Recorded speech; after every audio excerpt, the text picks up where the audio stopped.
Government conspiracies. Need to know basis. To this day, we are still drowning in cover-ups. Governments keep secrets to protect us from our enemies. Or so they say. Can't tell your friends without telling your enemies. The Roswell incident. Could newly declassified documents link UFOs to Nazi science? When people say, well, they wouldn't do that. Oh yes, they do. Area 51. Is there fresh evidence suggesting what's hidden inside this secret base in the Nevada desert? They saw things there that were not normal. Dugway Proving Ground. Is this simply a secure test site, or does it hold darker secrets? It was a secret United States spy balloon. Now, new information could be bringing us closer to solving these ultimate mysteries.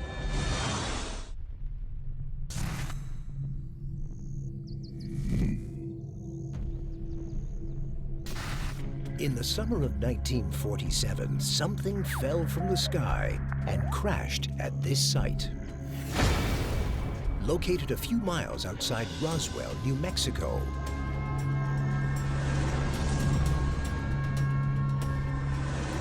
Multiple competing theories have been put forward. Was it, as the military said, an innocuous weather balloon? Was it an experimental aircraft, or, as many believe, an extraterrestrial vehicle? I believe it was from outer space. Or is there a new shocking explanation, one backed up by freshly declassified documents that may solve the Roswell mystery once and for all?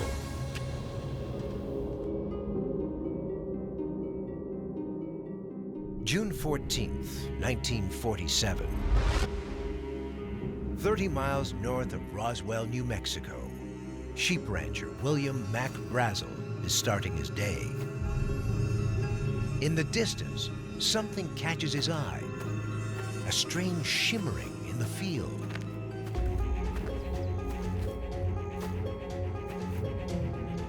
It was a debris field that he found. Brazel was looking at debris that he described as foiled paper. That was really some substance very unlike anything ever seen before. Puzzled by his find, the rancher carefully collects some of the remains of the unknown wreckage and contacts the Roswell sheriff. Mac Brazel said the military are probably involved. Tell them to come and pick it up. Major Jesse Marcel is a senior intelligence officer who is stationed at the RAAF, the Roswell Army Airfield, located just a few miles from Brazel's ranch. He was the intelligence officer of the 509th, the only group that had dropped atomic bombs. Jesse gets sent out with the Counterintelligence Corps guide. And sure enough, there was debris. They recovered it.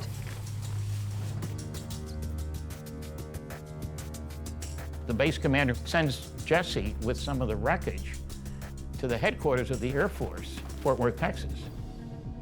After examining the mysterious wreckage, Major Marcel and his investigation team make a startling conclusion, one that will send shockwaves around the world.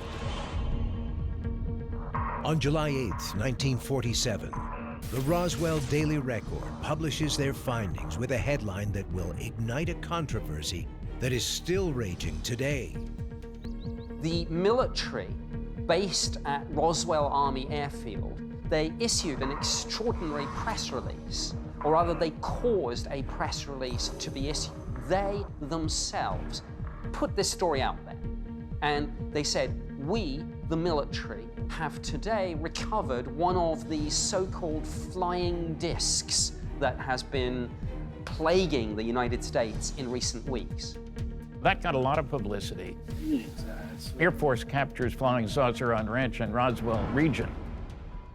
A captured extraterrestrial spacecraft?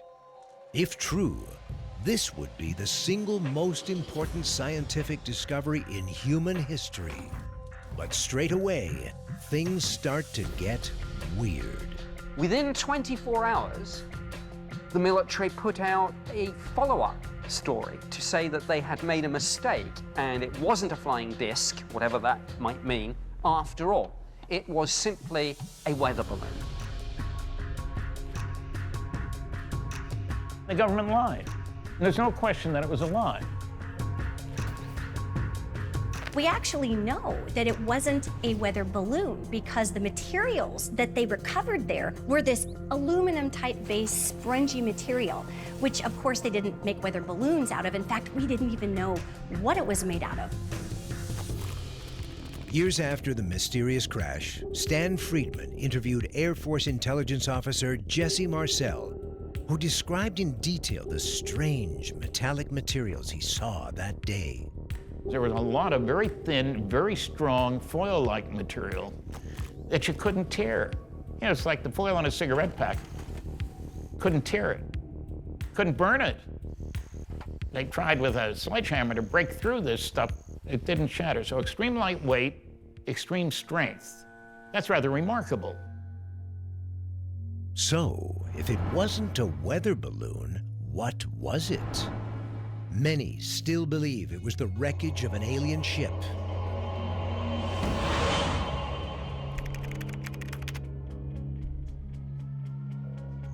Jesse Marcel genuinely believed that this was debris from an extraterrestrial spacecraft. Don't let's forget, however, that the idea that UFOs were extraterrestrial was being aggressively pushed and promoted by the US media, who were absolutely in love with this idea. So it's perfectly possible that over the years, Jesse Marcel became more and more convinced that that's what he'd been involved with. But I don't believe he ever really saw a spaceship. What he saw was debris from something that had crashed. I'm absolutely satisfied that we recovered the wreckage of crashed flying saucers there in New Mexico. A crashed alien spaceship? And some sources claim that in that wreckage were extraterrestrial bodies that were actually recovered. It's been my observation in the work that I have done that what actually crashed there is a craft, and that craft is driven by a species of extraterrestrial, the Greys. Greys are the bobble-headed aliens, the iconic figure with the big old bug eyes and their squinty little mouths, and they're real freaky looking. According to some investigators, this wasn't the first time America had been visited by these gray extraterrestrials. There was a UFO incident called the Battle of Los Angeles. In 1942, at the Battle of Los Angeles, the famed alien versus army battle. In late February 1942, just 3 months after Pearl Harbor, a large unidentified flying object suddenly appeared over Los Angeles. Convinced it was another surprise attack, the U.S. military engaged the object with full firepower. The iconic picture was on the front page of the Los Angeles paper. It was just a OK Corral John Wayne showdown. They had spotlights, they had trailers of bullets all flying up into the air, yet they could never bring down the craft. In Roswell, it stands to reason that because these Greys had been visiting the planet Earth heavily between the late 30s all the way up to that point, which was 1947, it stands to reason that what crashed there was a faulty gray craft. So when this farmer had these pieces, immediately the American government knew exactly who they were dealing with. Those military people went out there, they took the craft away, they took the bodies away, and one of those beings wasn't actually entirely dead yet. Although some researchers remain convinced Roswell was an alien encounter, newly declassified documents may suggest that the UFO story was actually concocted by the government to distract from a top-secret spy project, and they wanted it to stay that way. When people say that Roswell is this government conspiracy to cover up extraterrestrial invasion of the planet Earth and blah, blah, blah, I just say they should look at the explanation that the evidence points to, not at all what most people would think. In June 1947, something fell from the sky just a few miles outside of Roswell, New Mexico.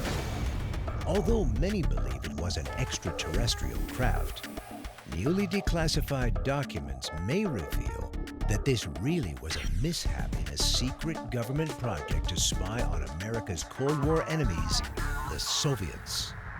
The best scientific evidence for Roswell is that it was a secret United States spy balloon from Project Mogul. There's no question there was a Project Mogul. It was an attempt to monitor Soviet nuclear tests. They were trying to pick up sonic emissions with microphones. Project Mogul was an effort to see whether the Russians were testing nuclear weapons. Because at the time we exploded them in 45, nobody else had nuclear weapons. They didn't explode their first one until 1949. And interestingly, in 1948, General Leslie Groves, who headed the Manhattan Project to develop nuclear weapons, major effort, in secret, incidentally, was asked, how long will it take the Russians to get one? Oh, he went through the fact they'd been just devastated during the war, we hadn't been, et cetera. Take them at least 8 years. Took a little over a year. That scared the heck out of a lot of people.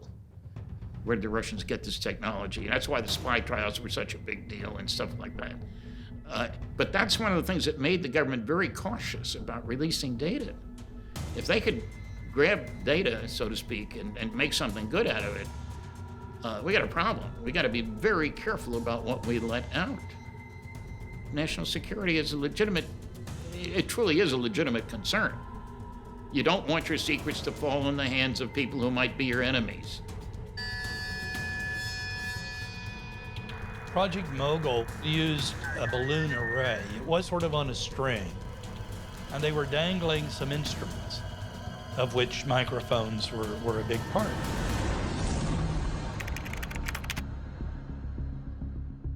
The theory is that this was one of the top secret spy balloons that crashed on the rancher's farm in 1947.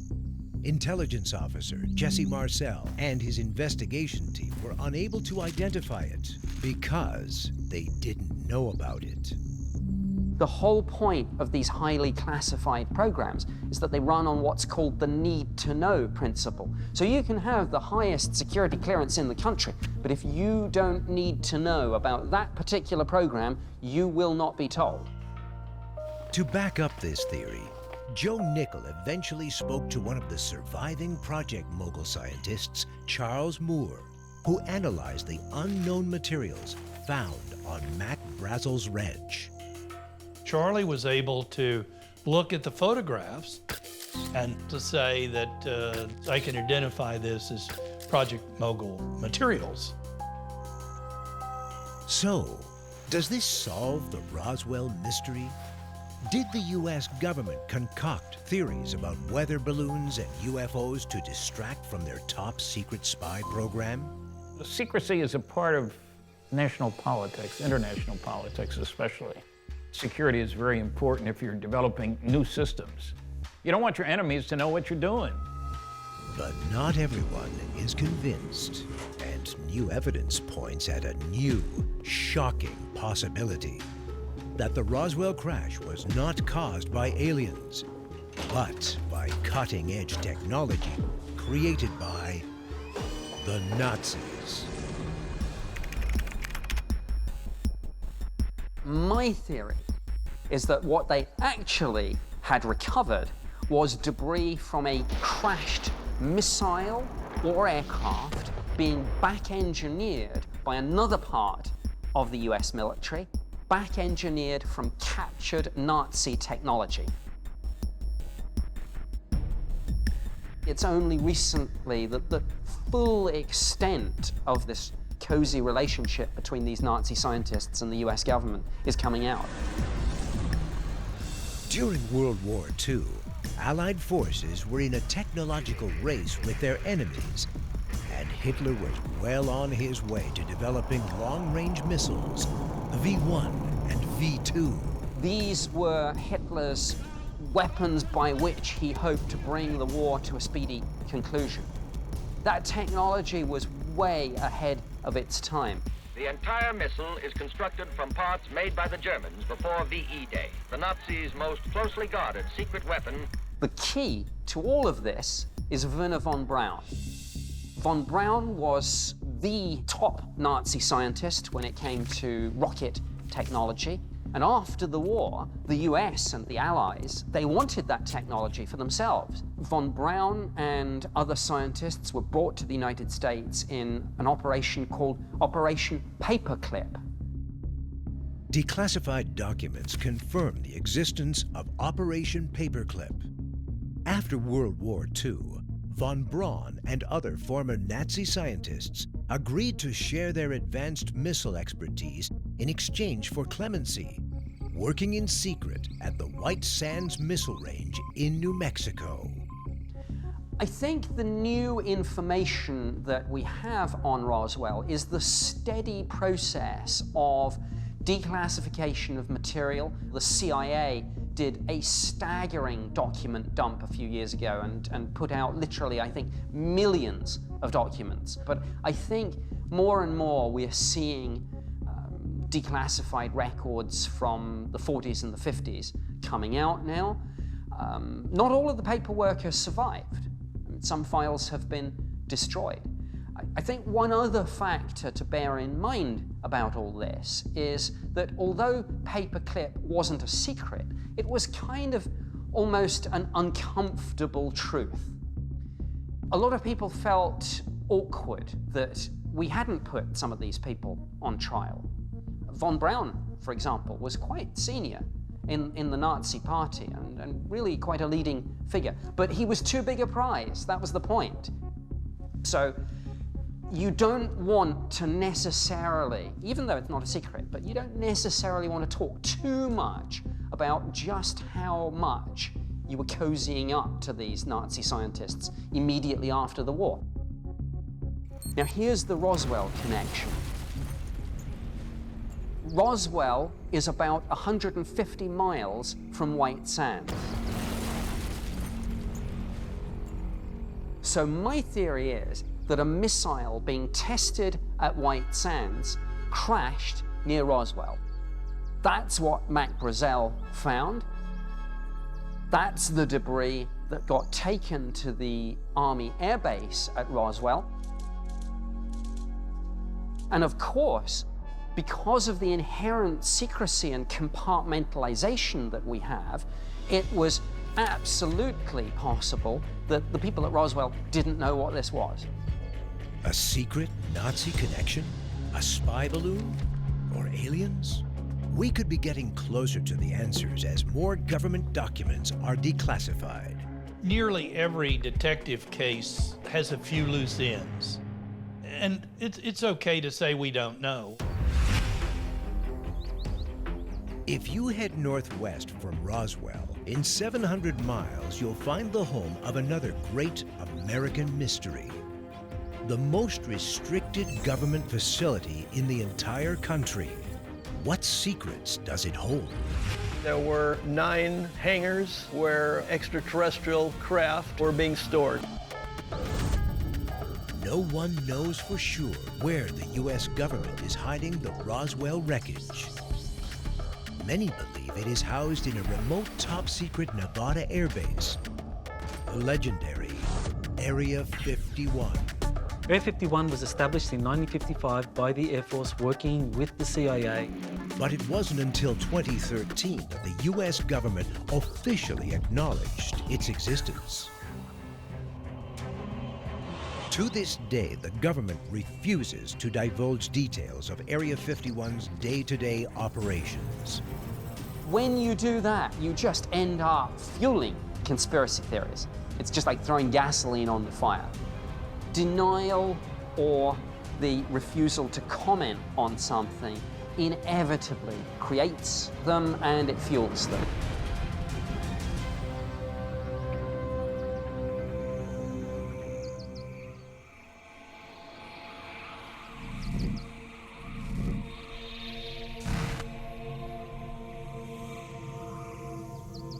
In the early 1990s, aerospace engineer T.L. Keller heard rumors of mysterious aircraft in the skies above Area 51. So he traveled to the Nevada base to check it out for himself.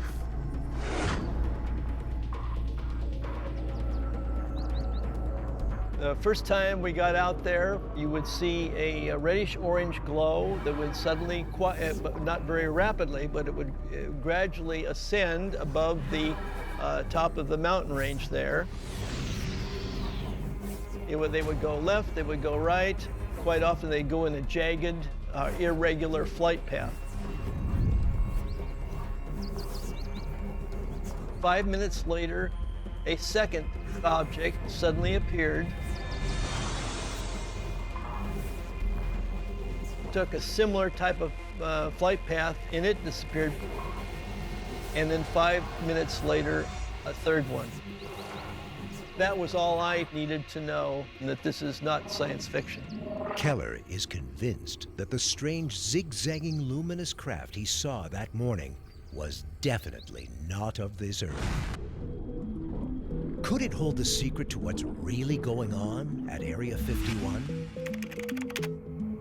One of the things that goes on at Area 51 is that that's where the alien spacecraft are taken. That's where whatever crashed at Roswell ended up.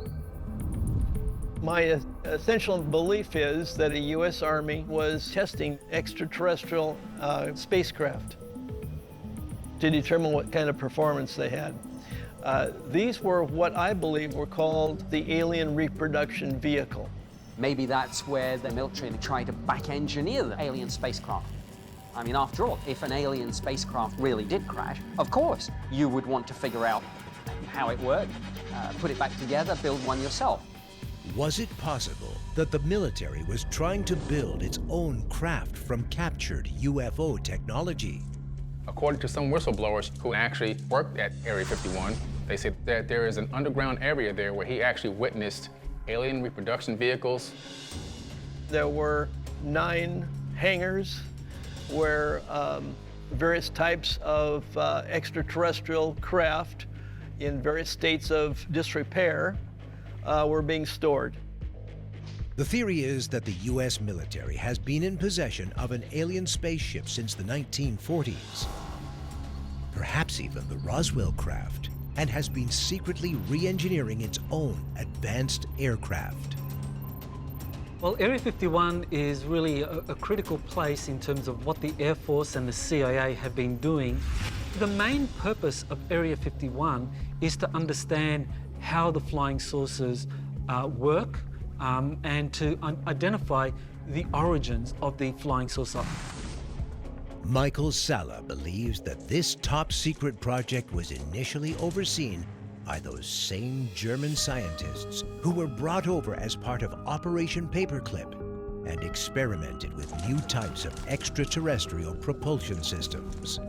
Basically, when the Roswell crash happened, the US government and the US military began doing feasibility studies and exploring how you could actually develop these kinds of craft. And they brought in these German scientists because the Germans were developing flying saucer technologies. Some theorists go so far as to suggest that the work happening at Area 51 was based on a collaboration between the highest levels of government and actual extraterrestrials. Some people have even suggested that President Eisenhower made a treaty with the extraterrestrials. As the story goes, he was to meet one type of ETI, extraterrestrial intelligence, for the purposes of developing a treaty of some kind. According to the story, he went inside the craft and came to some kind of agreement. If theorists are to be believed, This supposed agreement included the provision that the extraterrestrials would share their advanced technology in exchange to allow the aliens to continue to use our earthly airspace. But what if there is no connection between Area 51 and extraterrestrials? Could it be that the government is involved in another kind of cover-up? It's clear to me what we're dealing with is not aliens, but highly advanced terrestrial technology. The US government has promoted belief in aliens to hide these secret prototype aircraft and drones. No other military base in the world is more shrouded in mystery than Area 51. But not everyone is convinced its purpose is to study captured alien technology. Some believe there is an even more bizarre theory, one that can be seen with the help of Google Earth. Everyone has access to Google Earth, and you can find pretty much everything. And some people have spotted what they say are strange structures.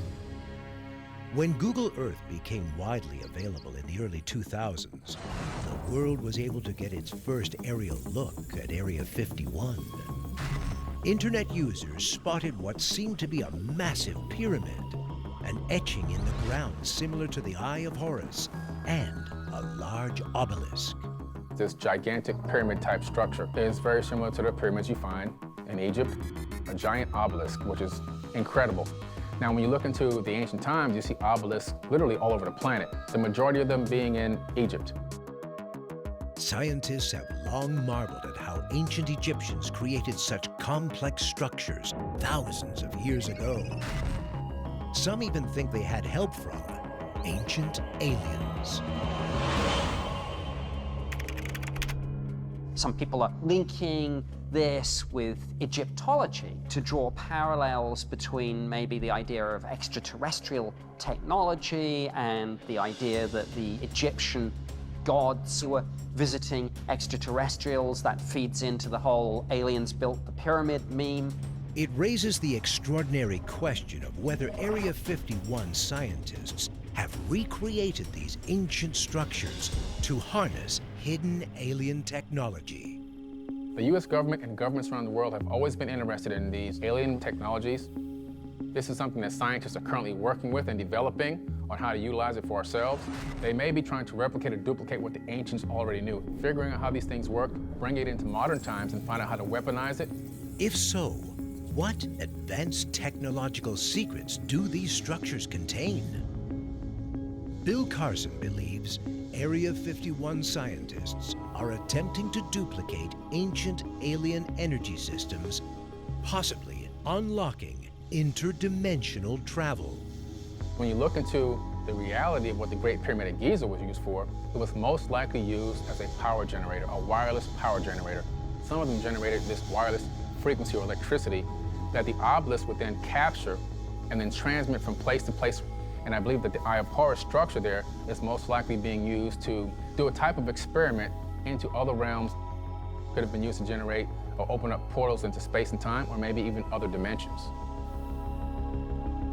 This could mean that we're utilizing the same ancient wisdom and technology to work on a particular project or experiment that reaches into other dimensions or other realms. It's an astonishing claim, maybe too astonishing.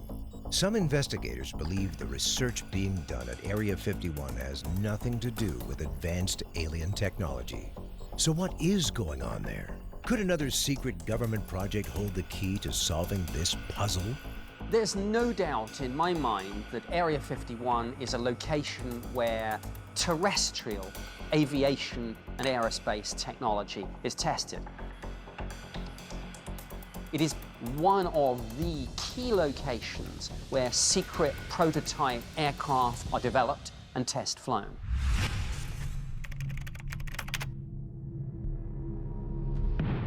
Nick Pope believes that the classified work being done in Area 51 has nothing to do with extraterrestrials or ancient alien technology.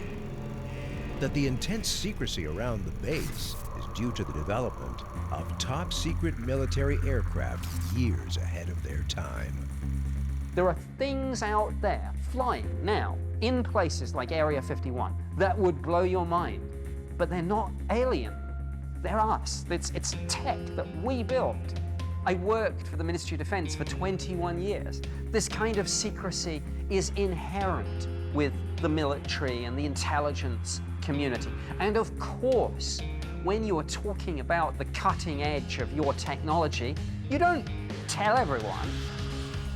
And here's the thing, aviation technology generally runs 10, 15, 20 years ahead of what's publicly declared. So if this is the stuff they're showing us, what aren't they showing us?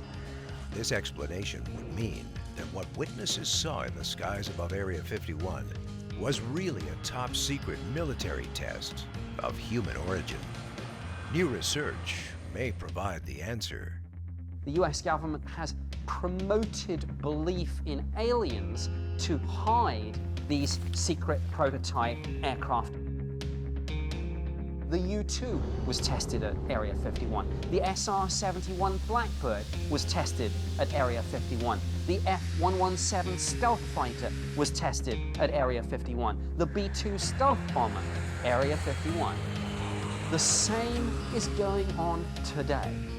If Pope's theory is correct, today, Area 51 is home to aircraft way more advanced than anything we currently know of.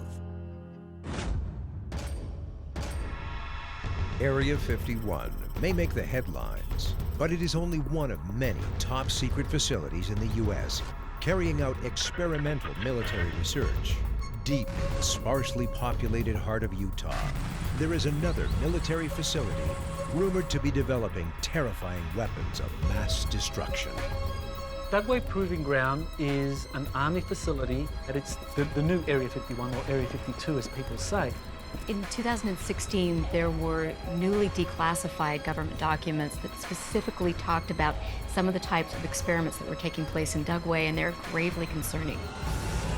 In Utah, there is a less well-known but equally notorious military base that is larger than the entire state of Rhode Island.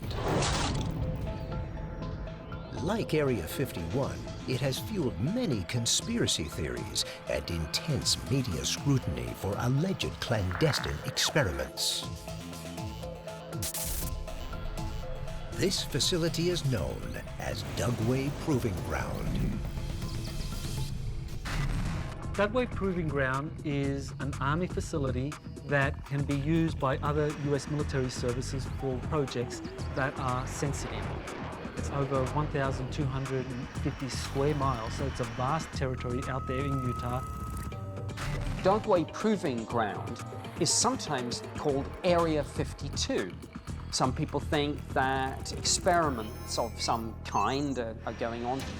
They're hiding something, and it's only about 80 miles from Salt Lake City, so I think people don't like the idea that this sort of thing might be going on so close to a major center of population.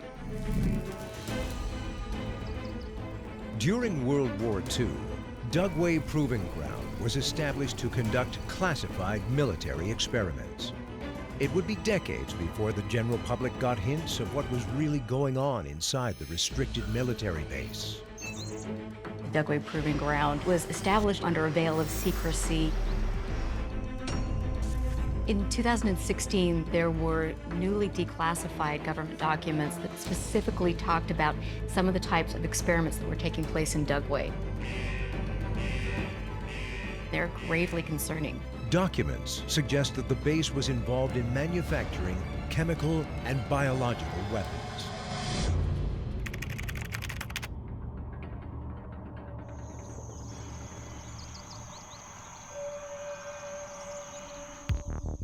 Could the United States government be involved in something we think only our least ethical enemies do?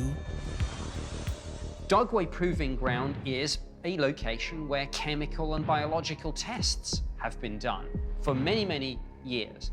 And that is a secret. It's kind of like a dirty secret. People understand that we have weapons of mass destruction. And people understand nuclear weapons, but there's something even more terrifying, I think, about chemical and biological weapons. It's sinister. This is the stuff that's not just going to kill you, but first it's going to make you desperately, desperately sick.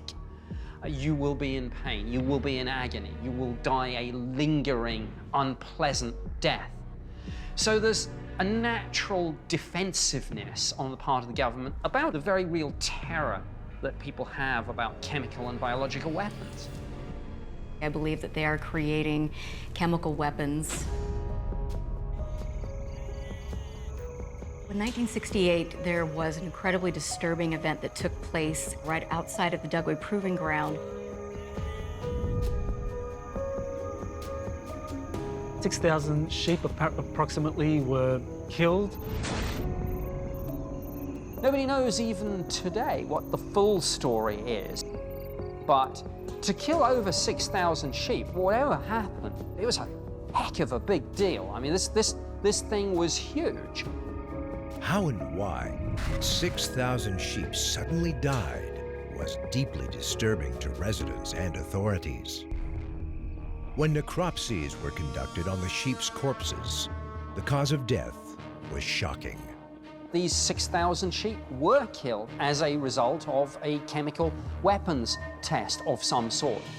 The incident's proximity to Dugway led many to believe the facility was responsible. A media firestorm ensued, but government officials insisted that Dugway was not involved. I 100% believe that Dugway was responsible for producing and distributing those toxins that killed all of the sheep. The United States government didn't want to take responsibility for their actions and the harm that they've caused. It's the default position of governments to be secretive, particularly when you've got something as sensitive and unpleasant as chemical and biological tests. This was a conspiracy. Further evidence emerged that the government was attempting to cover it up, fueling speculation they were responsible. Nobody likes it, but money talks. The ranchers were paid off. They were probably told that they would be compensated, but the authorities probably also appealed to their patriotism and said that this is a government program and we don't want the Soviets finding out. And governments often have conspiracies of silence. I mean, it's what they do. But official efforts to avoid responsibility could not halt a civilian investigation. The results confirmed many people's worst fears. A deadly nerve agent test gone terribly wrong. There was an airplane that was trying to fly over Dugway but went off course, and some neurotoxin was released into the environment. The neurotoxins killed all of the sheep. Now, maybe it was an accident, maybe it was a test, maybe it was a little bit of both. Some experts even believe that the incident was not an accident at all. They say it was done on purpose as a way to keep people away from the top secret facility. They have a very clever cover story that the surface of Dugway Proving Ground has been used for chemical and biological warfare testing. Now, that could have been part of this cover story. You want to scare people away. Any lingering doubt that Dugway Proving Ground was involved in dangerous chemical and biological research was finally shattered by a series of frightening mishaps. In 2011, a potentially lethal nerve agent, VX, went missing. It forced the base to close for 12 hours as scientists scrambled to find it. They eventually did, but the incident would prove once and for all that the military base was most definitely involved in the development of dangerous chemical and biological weaponry. Then, in 2015, the base was found to have been the source of live anthrax that was mistakenly sent to medical facilities all over the country. Dugway Proving Ground, for some reason, shipped anthrax, live anthrax, to 34 places. I mean, this was a scandal. It was an outrage. That incident in 2015 specifically showed all of us that they are still in the process of manufacturing chemical weapons. And it is alarming, to say the very least. Of course, for national security reasons, you won't always get a straight answer. As a Utah resident, I am very gravely concerned about the implications of what takes place in Dugway. And Erica Lukes isn't alone in her concerns. Those living near Dugway remain frightened about the extent of testing at the facility. They are experimenting with things that are and have been detrimental to the environment. And some of the citizens in Utah are concerned about the long-term implications for the health of the citizens, and we should be. This is a concern. We need to take it seriously. While the government admits that research to counter chemical weapons is being conducted at Dugway, some believe that it is a cover for what is really going on. Something not of this earth. We saw this really mysterious amber-orange light. There was more than one, and they seemed to be blinking in a fashion that was almost as if it was communicating. Everyone was truly stunned. The government's intense secrecy around the day-to-day operations at the Dugway Proving Grounds has led many to believe that they are involved in other kinds of top-secret military research. And the growing presence of major defense contractors nearby only fuels the speculation. When I started to become aware of some of the things that were taking place at Dugway, I immediately wanted to learn as much as I could. So as I began researching all of this, I began to notice that Utah has one of the highest employment rates for defense contractors in aerospace industry. We employ right now about 300,000 people that are working for these companies like Boeing, Lockheed Martin, ATK. All of these companies are doing testing, and they all are contractors at Dugway. Lifelong Utah resident Erica Lukes believes that they may be developing top-secret aircraft like at Area 51.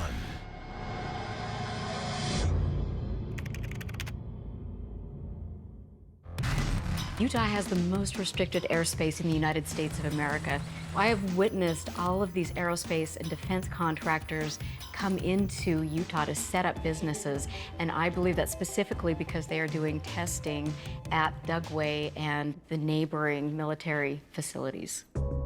The government denies it is developing top-secret military aircraft at Dugway. Yet, Erica Lukes believes it is hiding something even far more mysterious, and she has seen it firsthand. Back in 2013, I was living in a home where I could look at the whole Salt Lake Valley. So I was sitting on my patio one summer evening with my friends, and we noticed this orange amber sphere that was hovering above the ridgeline, which is in a direct sight from Dugway. We got the binoculars out, and I noticed that these objects were behaving in a very peculiar fashion. After a while of observing this light, we saw what appeared to be another light dropping out of that light, and then this object moved around, and then they both headed off in a specific direction. That was unusual in and of the fact that we don't typically see things that are man-made that can maneuver like that.